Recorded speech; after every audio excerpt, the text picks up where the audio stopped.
Bienvenido a un nuevo programa de Conversaciones sin Bata. Yo soy Fernando Galvez. Y yo soy Carlos Rodríguez. Y hoy vamos a hablar de marcadores tumorales, porque hemos tenido ya a raíz del capítulo anterior, hemos tenido varias preguntas, porque, ¿sabes? Intuíamos que iba a ser un tema que gustase. Más interacciones y es un tema que habitualmente interesa.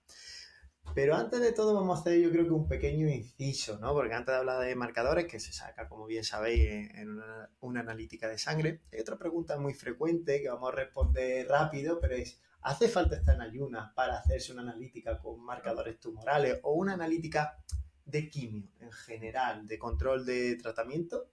En general no. La mayor parte de las veces nosotros lo decimos, que se viene con la medicación tomada y no hace falta estar en ayunas. La mayor parte de las quimios, las analíticas, pues se las van a hacer ese mismo día en el propio hospital. Hay veces que se hacen el día de antes en el centro de salud. Pero cuando vamos a poner un tratamiento nos interesa que la analítica esté muy cerquita del tratamiento para que veamos que está recuperado y que el tratamiento que vamos a poner es seguro.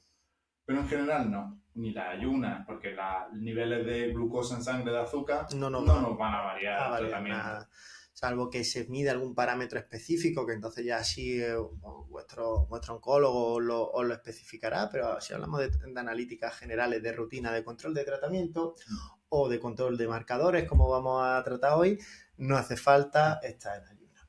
Generalmente los marcadores se piden una analítica que no es urgente, que no sale en el día, y cuando ya se piden a más largo plazo, pues a lo mejor se da algo más de vida. Pero las analíticas de quimio estrictas para ver si las plaquetas, las defensas están bien, cuanto más cerca del día de la quimio, mejor.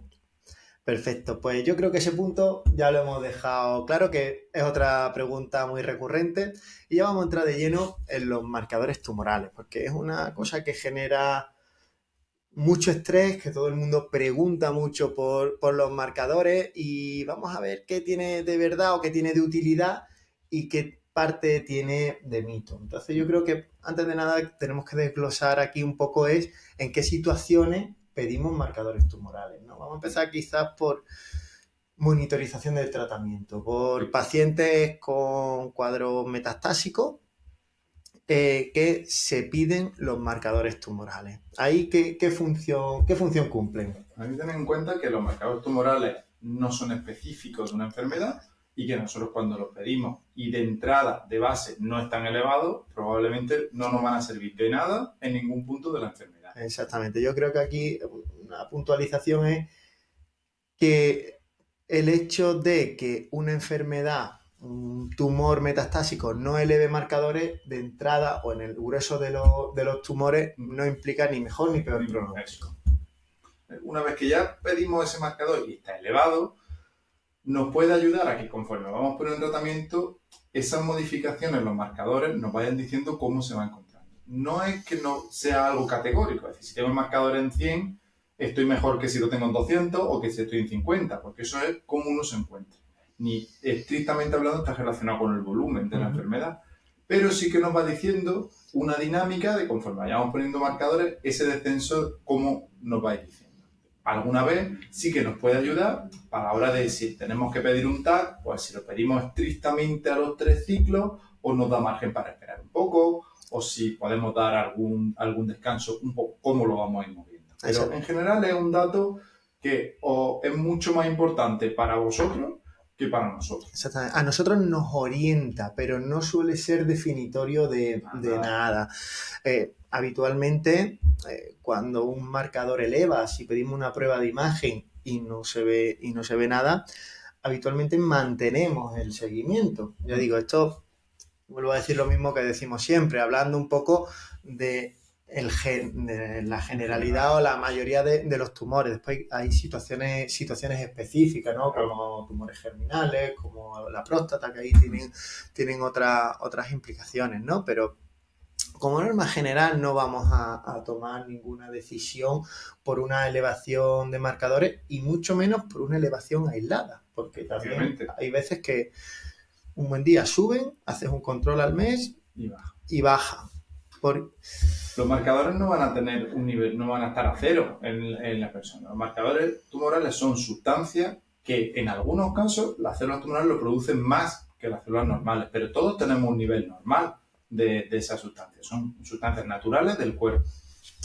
Exactamente. Entonces, por eso, como son sustancias naturales del cuerpo, se pueden ver afectadas por otros procesos. Efectivamente. Hay un ejemplo que pongo muchas veces en consulta y es que el marcador de cáncer de páncreas por patología benigna de la vía biliar se puede ver alterado, es decir, por una piedra en la vesícula, que es algo muy común y muy frecuente en la población. Entonces, pues por eso digo que los marcadores orientan, pero no son Todo lo definitorios. que nosotros valoramos en esos casos son oscilaciones muy pequeñas de la cantidad. Un marcador tumoral muy, muy, muy elevado se suele asociar, si es por causa tumoral, con una enfermedad de alto volumen que da síntomas y que da otras cosas que lo vamos a tener en cuenta. Entonces, es extraordinario que el marcador esté muy alto y alguien esté totalmente asintomático, no nota absolutamente nada, ningún síntoma. En esos casos es que incluso puede ser por otros motivos, por problemas de laboratorio, por otras interacciones que es que ni nos lo creemos porque no son situaciones normales. Entonces, eso, resumiendo, en pacientes con enfermedad activa, sí elevan marcadores, porque si no lo elevan, pues no tenemos esa referencia, nos sirve como un método fácil para orientarnos, porque es algo que pedimos con mucha facilidad en una analítica de las que se piden habitualmente para tratamiento. Después, otra situación en la que se piden, que quizás genera más ansiedad aún, es pacientes en seguimiento, un poco enlazando con lo que decíamos, pacientes que habéis acabado el tratamiento, que ya estáis en revisiones trimestrales, semestrales o incluso anuales, en las que se piden los marcadores. Ahí quizá entramos en un terreno más pantanoso, porque la utilidad de solicitar ahí los marcadores según qué enfermedad es bastante cuestionable. Totalmente. Y muchas veces lo único que producen es que estamos muy anclados otra vez a la consulta, pedimos un control, pedimos pruebas, pedimos otra prueba, se pide un TAC, si no se pide el famoso PET, ¿no? Para ver si hay algo, buscando algo muy, muy pequeñito. Pero claro, hay que tener en cuenta dos cosas. Si es algo tan poco expresivo que en ninguna prueba de imagen se ve, probablemente sea más razonable esperar, ver qué pasa, a meterse a hacerse muchas cosas, porque lo primero en medicina y en general en la vida, lo primero es no hacer daño. Entonces, solo por la ansiedad que se genera, solo por la cantidad de pruebas que la mayor parte de las veces es inútil, no compensa hacer un seguimiento súper estrecho de los marcadores. Por eso no es raro que a lo mejor ante pequeñas oscilaciones o pequeñas elevaciones de marcadores en los seguimientos no salgamos corriendo a pedir pruebas, sino hagamos un control. Aquí muchas veces hay que ver la tendencia, es decir, si los marcadores van subiendo progresivamente, cuando hablamos pequeñas oscilaciones, pues sí puede ser indicativo. Pero como enlazando un poco con lo que hemos dicho antes, hay veces que por algún motivo que desconocemos, que no controlamos, esa determinación puntual ha salido más alta. Lo repites en un mes y se normaliza. Y nos ahorramos no desde el punto de vista económico, hablo desde el punto de vista de coste para el paciente, pruebas, pinchazos, ansiedad.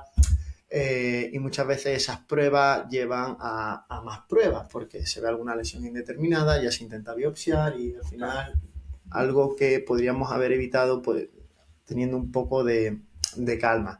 Sé que es fácil decirlo, pero cuando uno se le elevan los marcadores quiere todo y quiere todo ya, mañana, a ser posible, pero un poco visto desde una visión más... Es el mensaje más importante que queremos que os quedéis hoy. Ante elevaciones de marcadores, sin ninguna otra clínica, sin ninguna otra causa, encontrándose bien y sin verse nada en las pruebas, lo primero es calma. Hay que esperar y ver eso por dónde va. Y eso es algo que es uno de los principales puntos de conflicto entre médico y paciente. Que nosotros decimos calma, porque tal, pero es que luego, y si luego es algo, ya, pero es que aún así, aunque fuese algo, es un momento en el que no vamos a poder actuar contra nada porque no vemos nada, no tenemos nada que tratar, no tenemos nada que monitorizar cómo va. Por tanto, lo ideal es calma. Eso.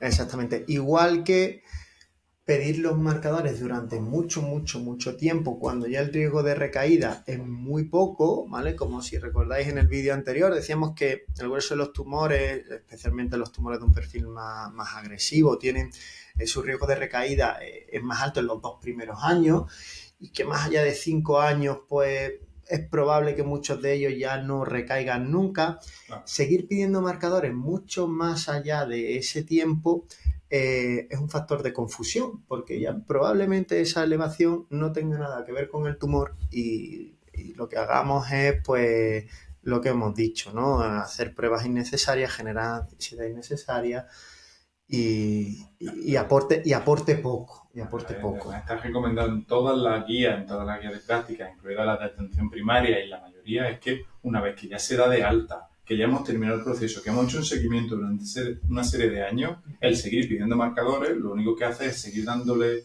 vuelta a un tema en el que la probabilidad de detectar algo es casi ninguna. Para que os hagáis una idea, incluso en pacientes con mutaciones de alto riesgo, como el BRCA, en las guías de seguimiento está indicado la mamografía, la resonancia, pero no está indicado pedir unos marcadores de cáncer de mama y son pacientes de alto riesgo, porque Claro.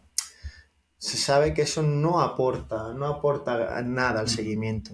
Y con esto también pues enlaza un poco en personas sanas, porque también si nos escucháis algún familiar o alguien que nunca haya sido diagnosticado de cáncer, pediros unos marcadores tumorales.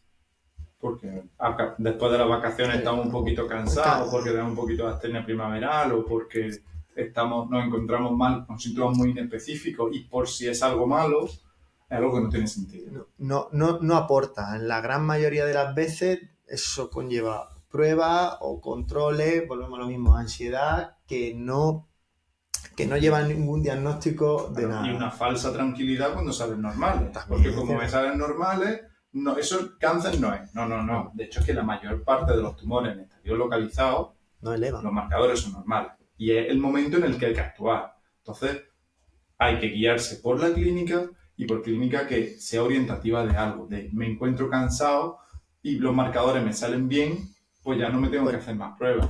Eso es un mensaje que muchas veces es peligroso. Exactamente. Entonces, ya hemos dicho mucho que ¿para qué no sirven unos marcadores? Yo creo que eso ya ha quedado claro. Entonces, ¿para qué sí nos sirven los marcadores? Y enlazando un poquito con el principio. Nos sirve para monitorizar una enfermedad activa, aunque habitualmente no suele ser definitorio para cambios de línea o tomar una decisión terapéutica. Ya digo, habitualmente. Y en seguimientos muy precoces sí puede ayudar en ciertas enfermedades, en ciertos tipos de cáncer, a diagnosticar o a estrechar los seguimientos si vemos que los marcadores se va elevando. Pero como si os fijáis, lo que estamos diciendo siempre es que nos orienta, nunca es definitorio. Quizás la única diferencia que sí que lo podemos ver es el marcador del cáncer de próstata.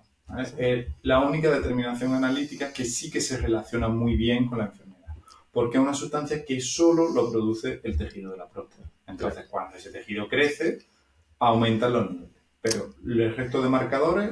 Pero aquí también crece, pero también sí crece por causas benignas. También. Es decir, sabemos que es algo relacionado con la próstata o exclusivamente con la próstata, pero por todo. Obviamente, niveles muy elevados solo se relacionan con patología tumoral, ¿vale?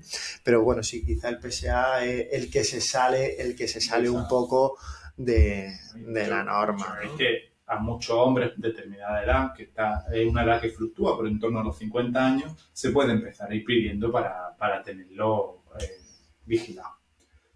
Yo creo que lo único que nos quedaría así por matizar es que en algunas personas el ser fumador aumenta un poquito los marcadores. Entonces, los niveles normales, muchas veces cuando pedís la analítica y vais guardando la analítica para ir viendo los marcadores normales, sale una notita que en personas fumadoras el nivel normal puede ser más alto. Entonces, un consejo que puede estar muy bien y que quizás tratemos en un episodio dentro de poco es que dejar de fumar puede ayudar a que esos sustillos que alguna vez nos llevamos sean más claros y que no metamos factores confusores que puedan alterarnos todo este tipo de seguimiento. Y además, si hablamos de estos marcadores que se alteran, si se aumenta el hábito tabáquico, habitualmente sube el marcador y si se disminuye, habitualmente baja, ¿no? Entonces, pues, volviendo un poco a eso, obviamente hay que evitar el tabaquismo, ¿no? No porque suba el marcador, sino por un dato más que apoya el...